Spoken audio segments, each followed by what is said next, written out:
I call now on Sweden, Madam Deputy Director General Anna Westerholm. Her statement will be followed by Timor-Leste and then Ethiopia. Madam, you have the floor. Thank you.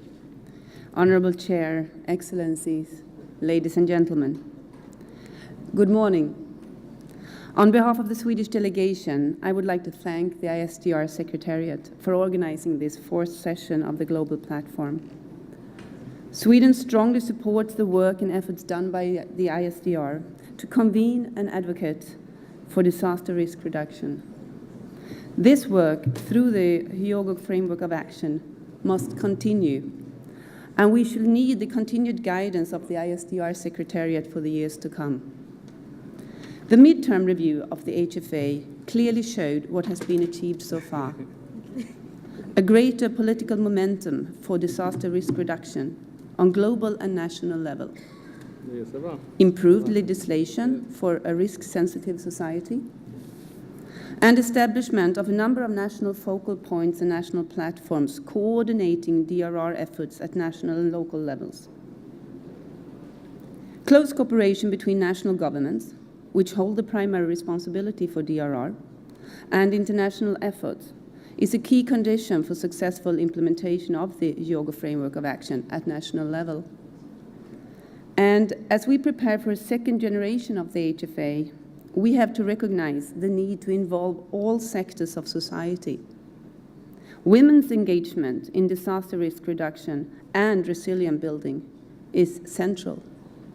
We need to recognize how our roles in society influence our exposure to disasters.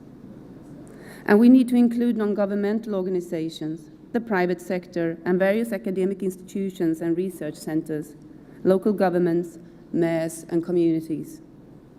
And jointly, one of our biggest challenges is to realize and act upon the fact that sustainable solutions to a global climate change and disaster risks stem from effective and long-term support to actions at local level.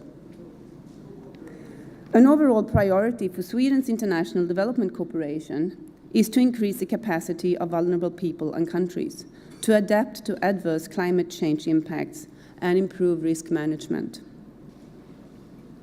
The future framework needs a better and clearer integration of climate change adaptation and DRR. The new EU strategy on adaptation to climate change, launched just last month, points out the importance of a coherent approach and strong actions from several sectors of all levels of society. The Rio+20 meeting in June last year was the first global event that demonstrated why reducing disaster risk is crucial for attaining sustainable development. The outcome document, The Future We Want, refers to the need of handling disaster risk as part of a sustainable development agenda. The UN High-Level Panel for Post-2015 Development Agenda has also brought up disaster resilience. And we are, of course, glad that Sweden has a voice in this panel through our Minister for International Development Cooperation, Ms. Gunilla Carlsson. More and more development actors are supporting national governments in their efforts to develop strategies to strengthen disaster risk reduction. This is, of course, very welcome.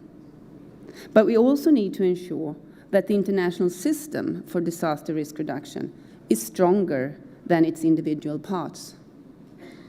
The HFA is a tool in this endeavor, providing common language for collaboration and exchange on issues of DRR. Targets and indicators of DRR work at national and subnational level in the future framework could help better achieve the goals of DRR.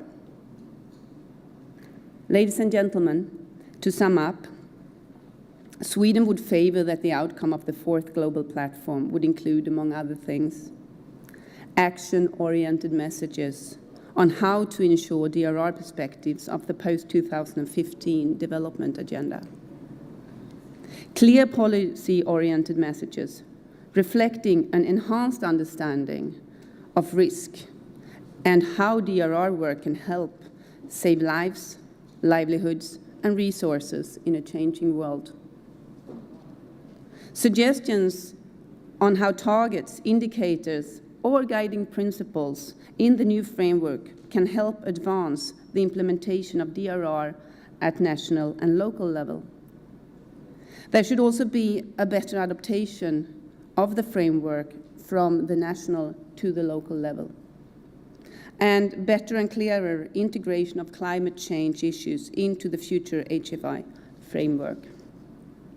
Last but not least, we do need to ensure the perspective of women, and including non-governmental organizations, the private sector and various academic institutions and research centers, local governments, mayors and communities in the common framework.